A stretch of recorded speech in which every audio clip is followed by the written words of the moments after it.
Si usted es tan amable, por favor, acompáñeme en su Biblia al libro de Primera de Juan. Y leamos juntos en el capítulo 3, Primera de Juan, capítulo 3, versículos 9 y versículos 10. Solo estos dos versículos. Primera de Juan, capítulo 9, Primera de Juan, capítulo 3, versículo 9 y versículo 10. Y una vez que usted lo encuentra, le pediría amablemente que si se puede poner en pie, su condición se lo permite, para que juntos reverenciemos la palabra de Dios, pero también prestemos atención a lo que quiere decir. Todo aquel que es nacido de Dios no practica el pecado, porque la simiente de Dios permanece en él y no puede pecar, porque es nacido de Dios. En esto se manifiestan los hijos de Dios y los hijos del diablo. Todo aquel que no hace justicia, que no ama a su hermano, no es de Dios. Pero esta verdad también puede ser aplicada diferente. Todo el que hace justicia y todo el que ama a su hermano es de Dios. Pueden sentarse. Que el Señor bendiga su palabra. Hermanos, ¿quién es un hijo de Dios? ¿Quién es un hijo de Dios? Esta mañana me propongo contestar esta pregunta controversial. Y no es controversial porque sea difícil de responder, es controversial porque no todos tenemos las mismas respuestas para esa pregunta.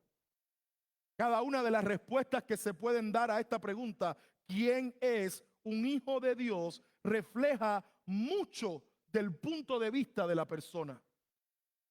Popularmente, la respuesta inmediata que personas dan a esta pregunta, ¿quién es un hijo de Dios?, es todos, implicando así que todo ser humano en este universo, en este planeta Tierra, goza de una relación de padre a hijo con Dios, el Creador.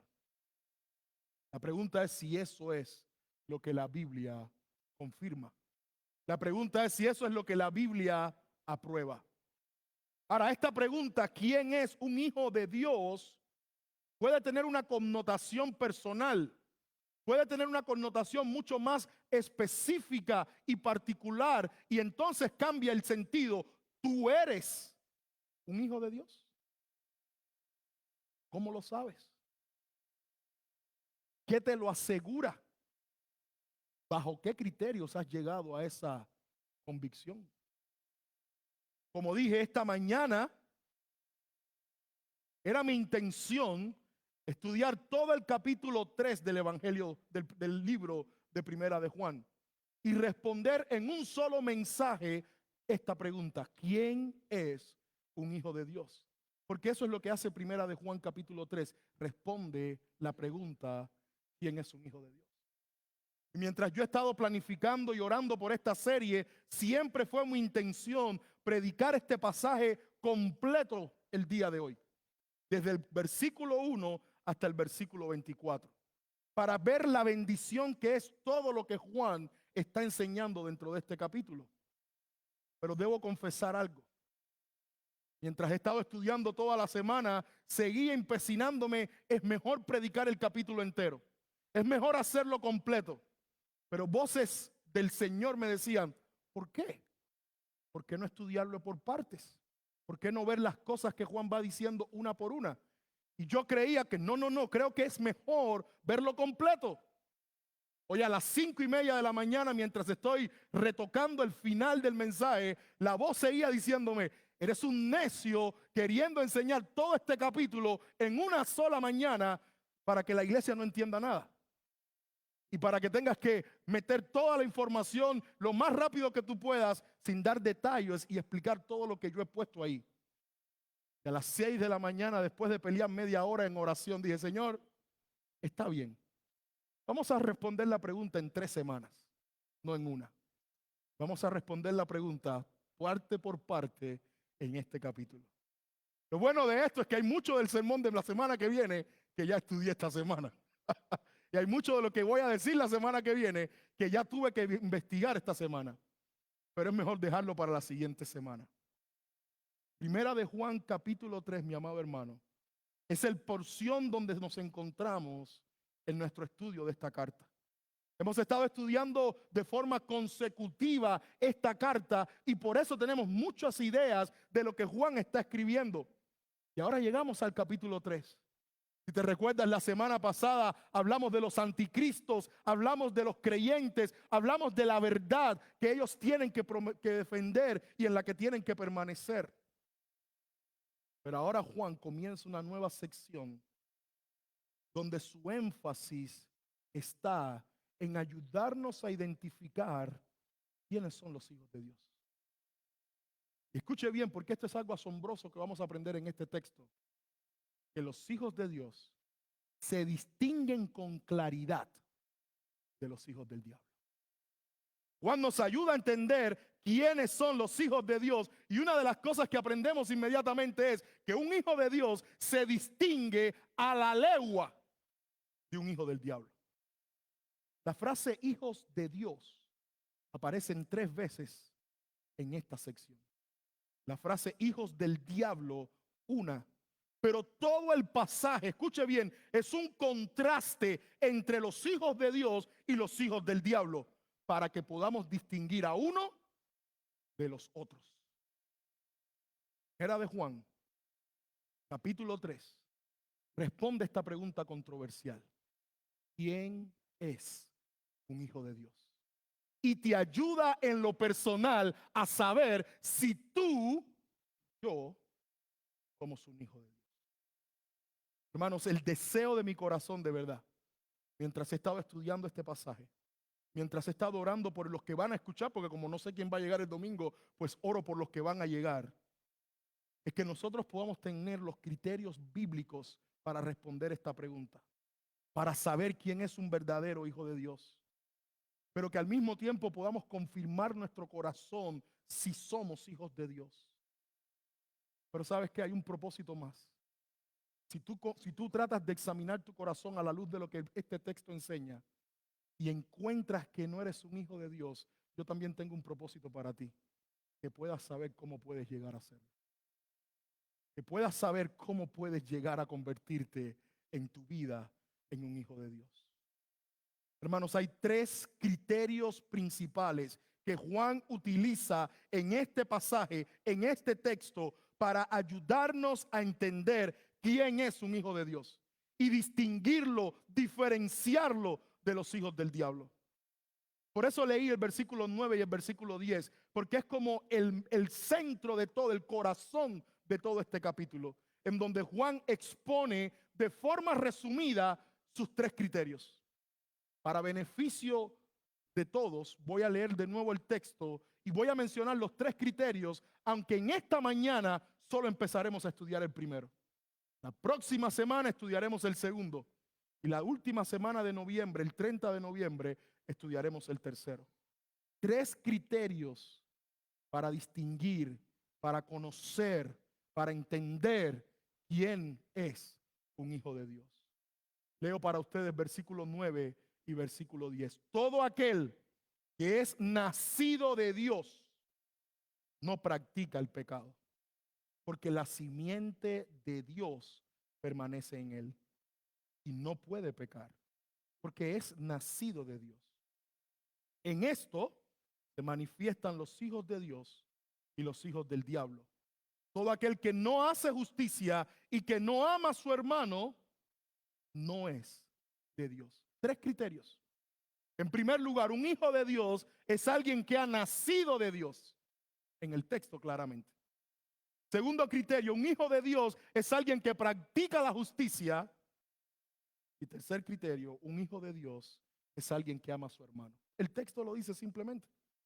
Y mi tarea ahora es desarrollar y ampliar lo que Juan añade a estos 3 criterios. Y empecemos con el primero, con el único que vamos a invertir tiempo en esta mañana. Un hijo de Dios se distingue, se caracteriza, se manifiesta por ser alguien que ha nacido de Dios. ¿Y qué significa eso? Bueno, lee conmigo primero en cómo termina el capítulo 2. Si tú estuviste la semana pasada, nuestra serie es consecutiva. Yo intencionalmente prediqué la semana pasada el capítulo 2 hasta el versículo 28, porque creo que el versículo 29 es parte del capítulo 3, no necesariamente del mensaje y del contenido del capítulo 2. Cómo termina el capítulo 2? Primera de Juan 2, 29. Si sabéis que Él es justo, sabed también que todo el que hace justicia, ahí viene la frase, es nacido de Él. Versículo 1 del capítulo 3. Mirad cuál amor nos ha dado el Padre para que seamos llamados hijos de Dios.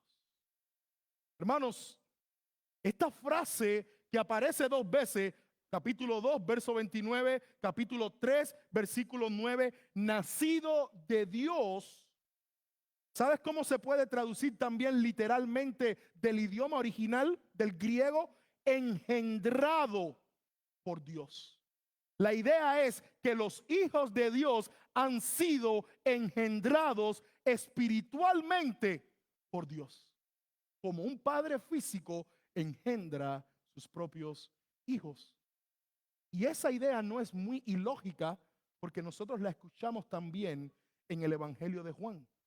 En el Evangelio de Juan, en el capítulo 1, versículos 11, 12 y 13, mira cómo se comunica esta misma idea de ser engendrados, nacidos de parte de Dios. Juan 1, 11, a lo suyo vino y los suyos no le recibieron. Mas a todos los que le recibieron, a los que creen en su nombre, les dio el derecho, la potestad legal de ser hechos hijos de Dios. Pero Juan no termina ahí. Los cuales, los hijos de Dios, no son engendrados de sangre, ni de voluntad de carne, ni de voluntad de varón. Bueno, ¿y de qué son engendrados? Por la voluntad de Dios. Los hijos de Dios han sido engendrados espiritualmente por Dios. Y lo que eso significa, mi amado hermano, es que Dios ya no es solamente su creador físico, Dios también es su Padre espiritual. Y esa es una distinción clara en la Biblia. Todos somos creados a la imagen de Dios y por la voluntad de Dios, pero llegamos a ser hijos de Dios cuando hemos puesto nuestra confianza en Él y hemos sido engendrados por su Espíritu para Él. ¿Y qué significa eso, pastor? Ser engendrados por Dios, ser nacido de Dios. Hermanos, esta es una expresión en la Biblia que nos llama a pensar en lo que se conoce como la doctrina de la regeneración. Esta idea de nacer de Dios, ser engendrado por Dios, una nueva vida espiritual, es un lenguaje que la Biblia usa para comunicar la doctrina de la regeneración. No de la degeneración, sino de la regeneración. No es para mal, es para bien. El acto, la regeneración, es el acto divino en el cual Dios, a través de su Espíritu Santo, le imparte vida a los que están muertos.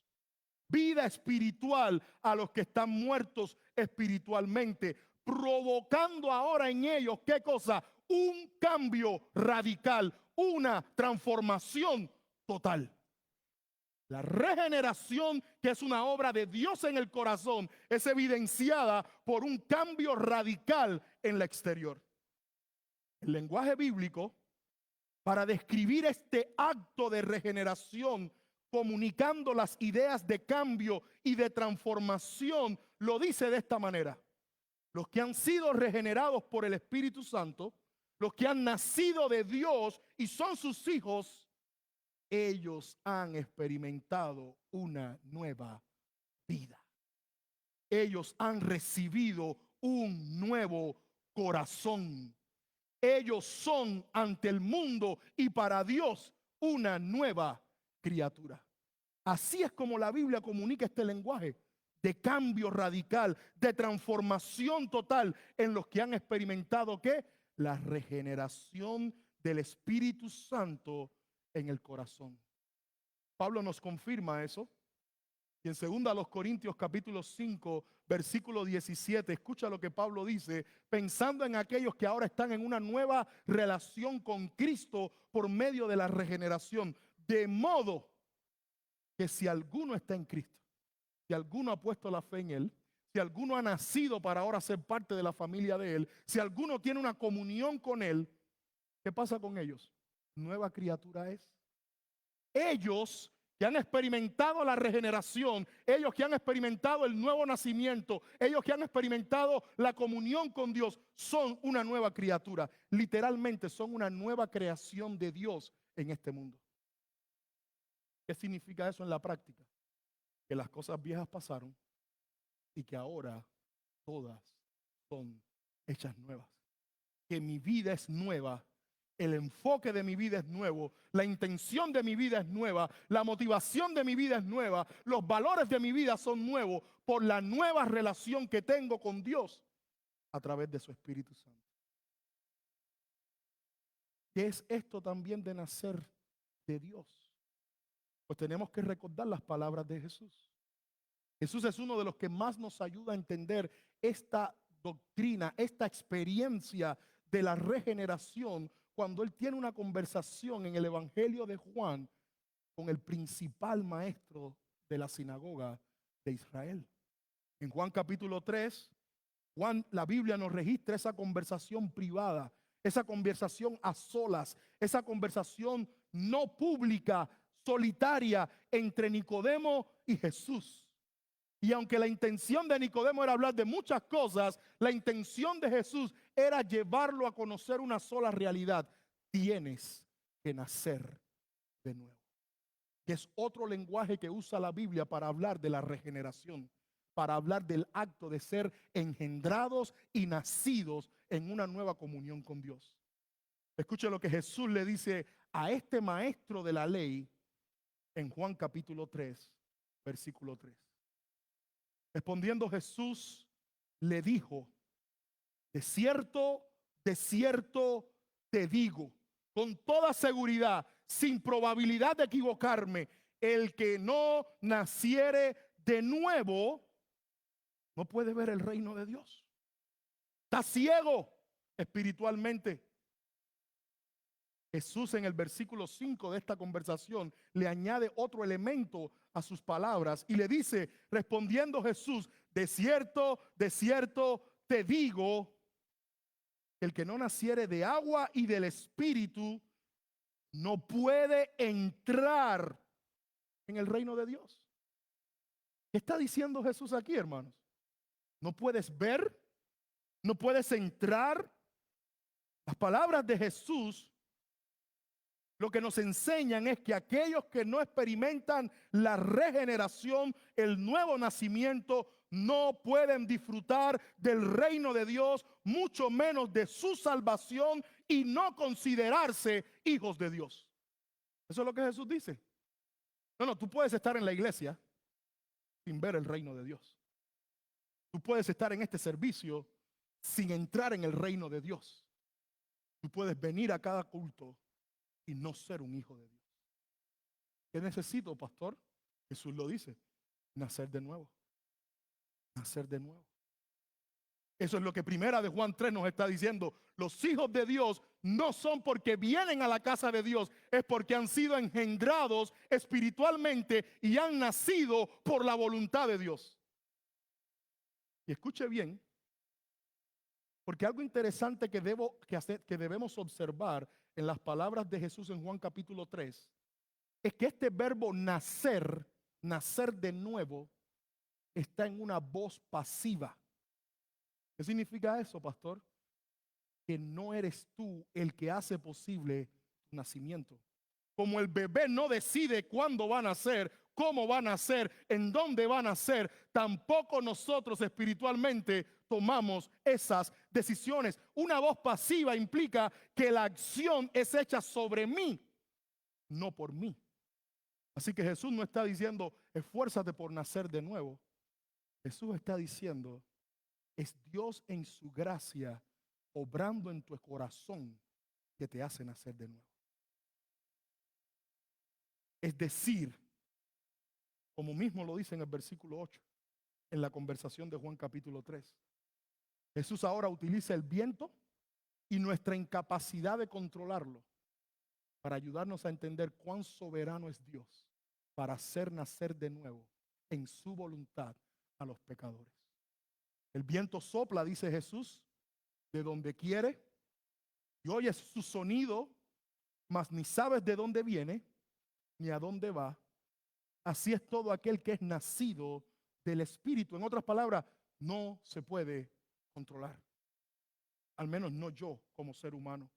La obra de regeneración, la obra del nuevo nacimiento, hermanos, es un acto divino. Es un acto soberano, pero es un acto sobrenatural que Dios lleva a cabo en el corazón de los pecadores.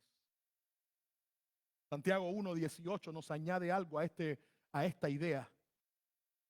Yo quiero que escuches lo que Santiago 1:18, tomando el mismo concepto de nacer de nuevo, ser regenerados, nos enseña para complementar y ampliar esta idea y este requisito. Primera de Santiago 1:18 dice, Él, y la primera pregunta cuando leemos ese versículo es, ¿quién es Él? Bueno, en el versículo anterior dice, el Padre de las luces, en quien no hay mudanza ni sombra de variación. Él es el Padre celestial.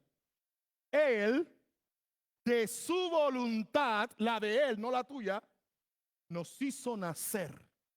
¿Cómo, pastor? Por la palabra de verdad, para que seamos primicias de sus criaturas. Hermanos, ¿quién nos hizo nacer? Dios. Pero ¿qué usó Dios para hacernos nacer? ¿Qué usó Dios para engendrar hijos espirituales que ahora son de Él y le pertenecen a Él y disfrutan la salvación de Él? Su palabra. Su palabra. Por eso cantamos su palabra. Por eso predicamos su palabra. Por eso exhortamos con su palabra. Por eso animamos con su palabra, porque si queremos que los pecadores nazcan de nuevo, tienen que oír su palabra. No las opiniones del pastor, no los chistes de cómo le fue en la semana. Tienen que escuchar la palabra de Dios. ¿Y cómo se reflejan los anticristos? Porque no soportan su palabra. Eso es lo que enseñamos la semana pasada. ¿Sabes por qué los anticristos abandonan la iglesia de Dios? Porque no soportan su palabra. No soportan que se exalte al único Dios verdadero, Cristo Jesús, el Hijo de Dios. Pero Dios no solamente usa su palabra, porque recuérdate que en Juan 3:5 que acabamos de leer, Él dijo, el que no nace del agua y del Espíritu.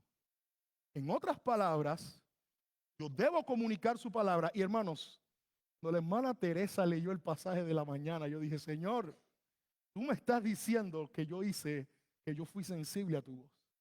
Porque ella leyó en una parte de este Isaías 55 algo, que cuando Dios envíe su palabra, no volverá vacía. Y que cuando Dios proclama su palabra, cumple en los corazones de los que la escuchan sus propósitos eternos, salvando y despertando para vida a algunos, pero dejando en la rebeldía y en la ignorancia y en el rechazo a los que creyendo que saben, no escuchan con humildad la palabra. Dios, hermanos, hace nacer por la obra del Espíritu Santo en nuestros corazones. Dios nos engendra como sus hijos para que llevemos su ADN espiritual, su santidad y su carácter. usando su palabra. Gloria a Dios. Es por eso que cuando predicamos aquí, nos esforzamos con temor al Señor de predicar su palabra. Hermanos, quiero ver cómo lo expreso. Pero es difícil saber que tú inviertes de 10 a 12 horas, 15 horas en la semana para preparar un mensaje. Y la estadística, no estoy hablando de esta iglesia, estoy hablando de la estadística general. Y si pueden bajar un poco esa calefacción por algún lugar. Yo aquí siento que me estoy muriendo de calor, pero está bien. Está apagado entonces, ok, soy yo entonces, soy yo. Sí, pues no va a ser que me dé un ataque aquí y me caiga, ¿eh? Entonces no sé, no, mentira, es broma, es broma. Pero escuche esto, por favor. La estadística dice, los que se dedican a hacer esta investigación, que el promedio de personas que escucha cualquier sermón el domingo en la mañana, cualquiera, el mejor, el que más te gustó, el que más te llamó la atención, el más aburrido, cualquiera, el día martes no se acuerdan ni el título ni de lo que se predicó. El día martes, 48 horas, y tú has pasado 15. Y muchas veces, escuche bien, porque yo he tenido el privilegio de servir al Señor por más de 25 años predicando su palabra, desde los 12 años de edad. Y muchas veces yo le he dicho al Señor, Señor, prefiero aprender a tocar un instrumento, porque la gente se acuerda más de la canción que de la predicación. Prefiero mejor, no sé, servir como mujer, porque la gente se acuerda más de la sonrisa que le di que lo que prediqué. Y mientras a veces tenía esas luchas en mi ministerio, Señor, pero ¿por qué pasar tanto trabajo preparándome para que después que ni se acuerden? Hermanos, esta es la convicción que tenemos, que Dios va a usar. Cuando nos paramos aquí, débiles en confiando en el poder de su Espíritu Santo, no estoy confiado de que usted se va a acordar de todas las explicaciones que hice, de todas las ideas que compartí, de la buena introducción que preparé, del gancho de la fotografía con la que traté de atraer su atención. No, estoy confiado que Dios va a poner su palabra en su corazón y va a hacer que se guarde ahí para que cuando usted la necesite, Él la pueda usar. Y si no fuera por esa convicción, hermano, hace rato no me parara más aquí. Ni aquí ni en ningún otro púlpito, por supuesto. De hecho, hay un pasaje en el libro de Ezequiel que es el que más me anima. Y para los predicadores que están aquí, aquí está mi ánimo para ustedes cuando enfrenten estas luchas que todo predicador enfrenta. En el libro del profeta Ezequiel, en algún momento, Dios le dice a este profeta que está en el exilio y que ha sido enviado a hablarle al pueblo de Israel que está cautivo, y él les dice esto: tú vas a ser para ellos como un dulce cantor. En otras palabras, lo que tú les digas les va a encantar. Y Ezequiel está hablando bien la palabra de Dios. No piense que él está cambiando el mensaje. Dios le está diciendo, a la gente le va a gustar lo que tú les digas. A la gente va a tener deseo de escuchar lo que tú les digas. Pero te tengo una mala noticia. No lo van a hacer. No lo van a hacer. Y mi amado hermano, por eso me paro cada domingo aquí, sabiendo que Dios me llama a predicar su palabra, aunque algunos no lo hagan. Pero los nacidos de Dios, los engendrados por Él, los que llevan, como dice Primera de Juan 3, la simiente de Dios en sus corazones, su Espíritu Santo, en ellos, como dice Isaías 55, Dios hará prosperar su palabra. En ellos Dios usará su palabra. Y en los otros, pastor, también, porque los usará para condenarlos cuando estén frente a Él en el día final. Cuando estén frente a Él en el día final y se les diga, tú escuchaste a ese cubano gritón que te llevé desde Miami a Conérico para que pasara frío, para que sufriera las nieves, y te decía, cree en el Señor Jesucristo, pon tu confianza en Él, confía en el Evangelio, persevera. Él, todo lo que Él te dijo en mi nombre y tú no lo hiciste, es ahora lo que te condena. Dios va a usar su palabra en sus hijos para dar fruto, en sus enemigos para destruirlos y para juzgarlos. Pero tú decides dónde quieres estar. Hoy tú puedes salir de ser un enemigo de Dios y un hijo del diablo y venir a ser un hijo de Dios cuando escuches su palabra y creas en Él por fe. Hermanos, este proceso que parece abstracto, que parece muy espiritual, en donde Dios está usando su espíritu y su palabra para hacer nacer en el corazón de pecadores el deseo, el anhelo de acercarse a Él y de ser sus hijos. Es muy visual, es muy real, es muy práctico. Y quiero darte por lo menos 2 ejemplos donde eso se ve en la Biblia. 2 ejemplos donde se puede ver Dios engendrando espiritualmente, regenerando espiritualmente el corazón de un pecador para atraerlo al conocimiento de la salvación y al reino de los cielos. En el libro de los Hechos, en el capítulo 8, encontramos la salvación de un eunuco etíope que escucha y cree la palabra. Si no te recuerdas la historia, algunos han tenido que salir de Jerusalén por causa de la persecución. Entre ellos, un diácono, alguien que se dedicaba a servir el desayuno en la mañana en la iglesia, llega a la provincia de Samaria y Dios lo usa como un instrumento poderoso porque predicaba su palabra en el poder del Espíritu Santo. Luego Dios le dice a esa persona, Felipe, oye, yo quiero que ahora dejes toda esta multitud con la que te estoy usando para bendecir y te acerques a este camino solitario. Cuando él ya obedece y está ahí, de repente pasa un carruaje que llevaba a un funcionario etíope, eunuco de la reina de Candaces. Y esta persona, que quizás era un judío piadoso, un prosélito, alguien convertido al judaísmo, venía con un rollo del profeta Isaías leyendo la profecía del siervo sufriente en Isaías 53. Y Felipe, dice el texto, guiado por el Espíritu Santo, se le acerca y le hace una pregunta. ¿Tú entiendes lo que lees? Y el hombre dice, ¿cómo lo voy a entender si nadie me lo explica? Y como decir, perfecto, aquí estoy yo para eso. Dios me envió para explicarte esto a ti. Y mira lo que dice Hechos 8, del 35 al 37. Porque aquí es donde vemos la obra del Espíritu Santo usando la palabra para regenerar, para nacer de nuevo el corazón de este etíope pecador y así convertirlo en un hijo de Dios. Entonces, Felipe, abriendo su boca y comenzando desde esta escritura, le anunció el evangelio de Jesús. ¿Te diste cuenta que no fue el testimonio de él lo que usó? No fue el testimonio del cojo que se levantó en Jerusalén. No fue el testimonio del fuego que cayó. ¿Te diste cuenta que lo que usó fue la escritura para predicar el evangelio de Jesús? Y yendo por el camino, llegaron a cierta agua. Y dijo el eunuco, aquí hay agua. ¿Qué impide que yo sea bautizado? Felipe dijo, si crees de todo corazón, bien puedes. Aquí todo está normal, pero esta respuesta que viene ahora, hermanos, nos hace saber que Dios obró en el corazón de este eunuco con su palabra y con su espíritu para hacerlo nacer de nuevo. Y respondiendo, dijo, creo que Jesucristo es el Hijo de Dios.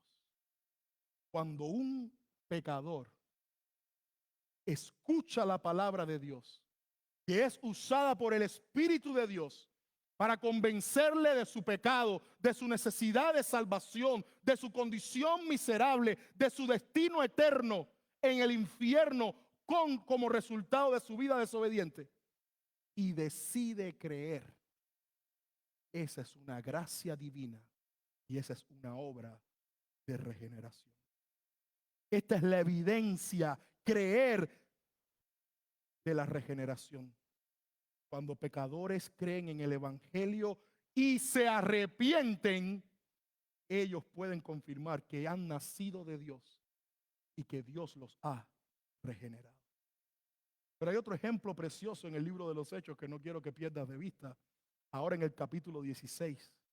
En Hechos capítulo 16, podría haber puesto más, pero creo que estos 2 son los más dramáticos con los que quisiera llamar tu atención en este tema. Hechos capítulo 16, encontramos la experiencia de Lidia en la ciudad de Filipos en el segundo viaje misionero del apóstol Pablo. ¿Te recuerdas que para iniciar el segundo viaje misionero, Pablo no sabe a dónde quiere ir? Él quiere ir a un lugar, pero el Espíritu se lo impide. Él quiere ir a otro lugar, pero el Espíritu se lo impide. Hasta que ve un varón macedonio que le está diciendo: ven a la provincia de Macedonia y a las ciudades de Macedonia, para que entonces ahí prediques el evangelio. Y ellos llegan a la ciudad de Filipos.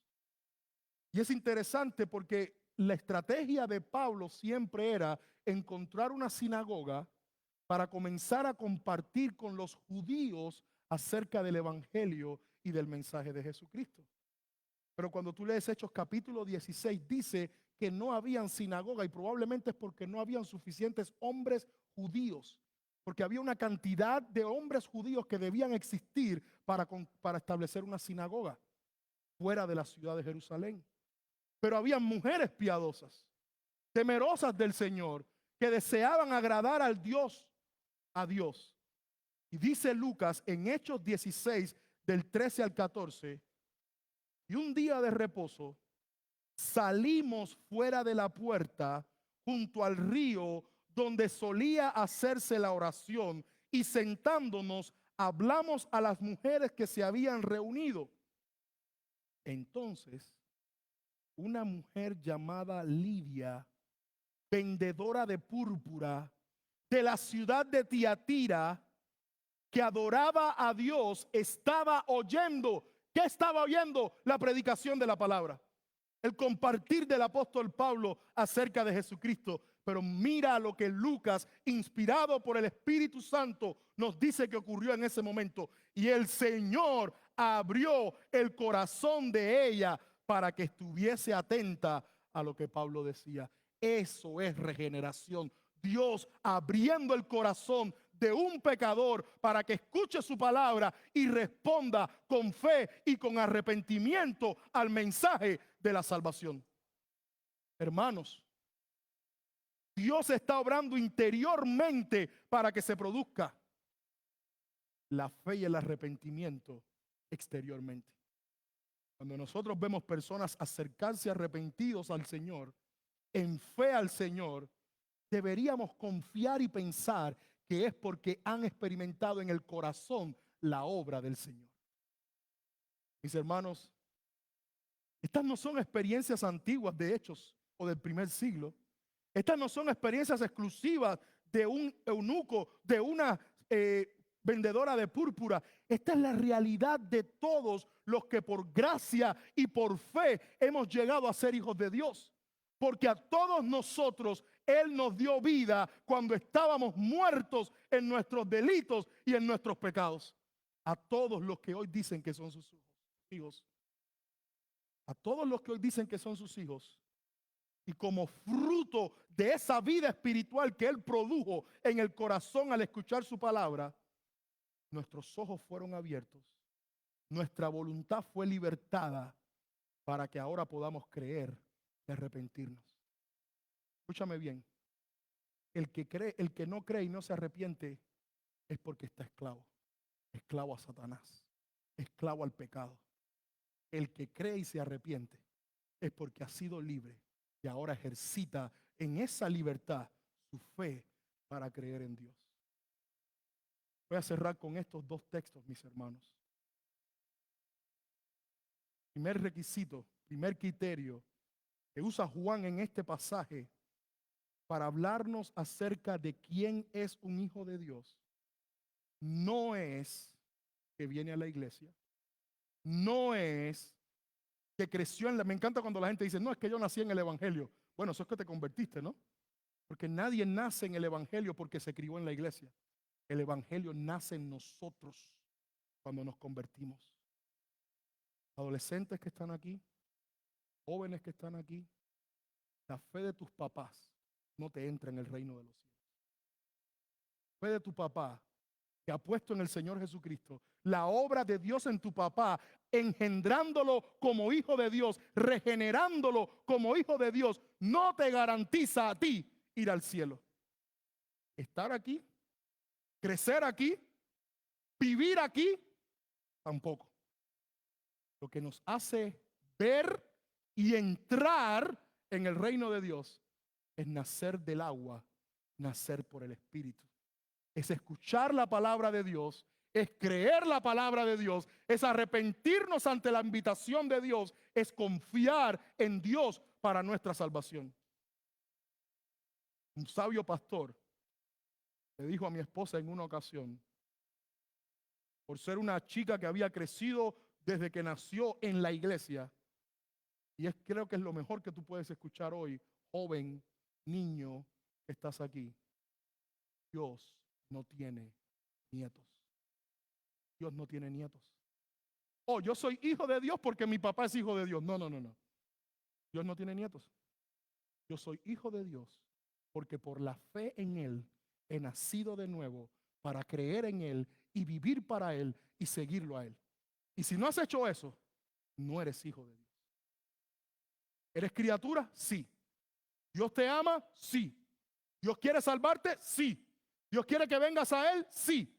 Pero no eres su hijo. Porque a los que creen en su nombre, a los que lo recibieron, les dio la potestad de ser hechos hijos de Dios. Va a darle un aplauso, déselo, mi hermano.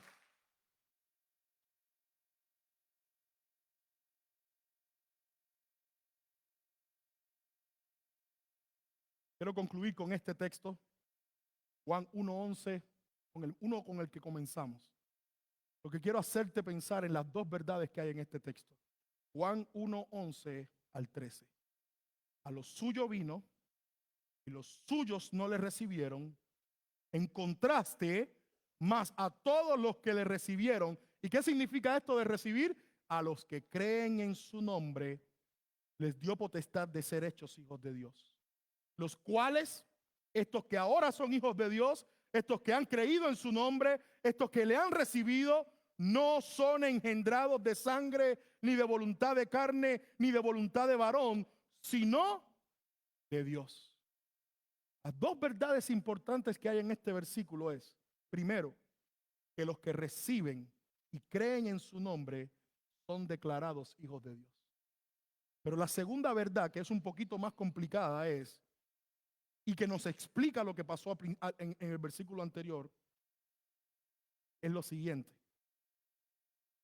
que ese nacer de nuevo es un acto divino, regenerativo, que se lleva a cabo por la voluntad de Dios.